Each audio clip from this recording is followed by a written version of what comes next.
নমস্কার, আমি ডক্টর দীপানিতা পাল, homeopathy consultant. আজ এই ভিডিওটির মাধ্যমে আপনাদের ইনসুলিন রেজিস্ট্যান্স সম্বন্ধে আইডিয়া দিই। আপনারা অনেকেই এই টার্মটার সঙ্গে পরিচিত হচ্ছেন, কিন্তু আপনারা বুঝতে পারছেন না এই জিনিসটা কি।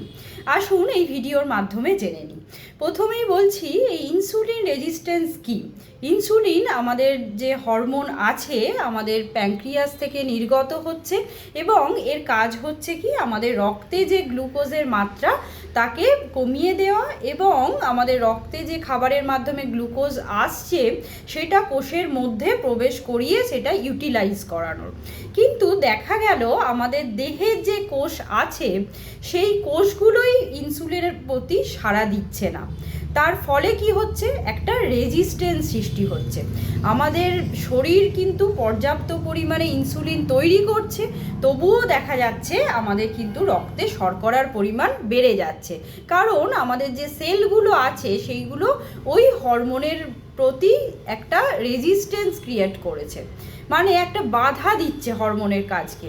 তার জন্য কি করছে, আমাদের ইনসুলিন ঠিকঠাকভাবে কাজ করতে পারছে না, এবং আমাদের শরীরে দেখা যাচ্ছে শর্করার মাত্রা বেড়ে যাচ্ছে। এটা কোন কোন কারণে হতে পারে? যাদের দেখা যাচ্ছে ওজন অতিরিক্ত পরিমাণে আছে, তার সঙ্গে দেখা যাচ্ছে তাদের ভিসেরাল ফ্যাট মানে হচ্ছে পেটের চর্বি অনেকটা বেড়ে আছে, তাদের কিন্তু ইনসুলিন রেজিস্ট্যান্স তৈরি হতে পারে। এছাড়াও যারা সিডেন্টারি লাইফস্টাইল ডিল করছেন, মানে অলস জীবনযাত্রা করছেন, কোনো পরিশ্রম করছেন না অথচ খেয়ে যাচ্ছেন, তাদের ক্ষেত্রেও কিন্তু এই ইনসুলিন রেজিস্ট্যান্স ক্রিয়েট হতে পারে। নেক্সট যে পয়েন্টটা বলবো সেটা হচ্ছে খাদ্যাভ্যাস।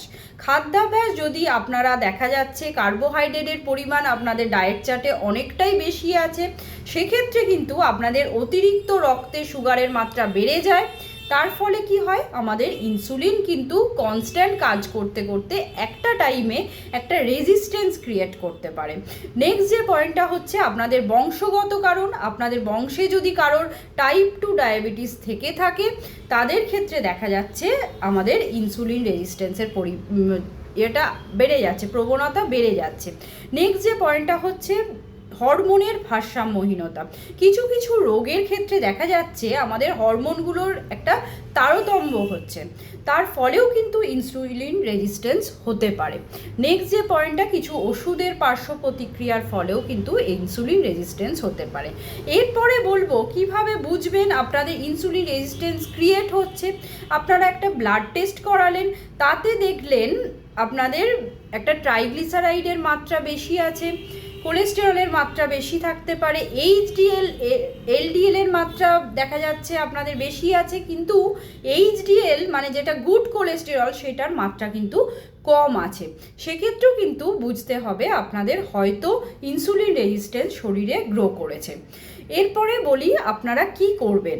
প্রথমত যেটা করবেন, আপনারা ওজন কমিয়ে ফেলবেন। নেক্সট যে পয়েন্টটা হচ্ছে আপনাদের কার্বোহাইড্রেটের মাত্রা একটা সুষম ডায়েট চার্টের মাধ্যমে লিমিটেড করতে হবে।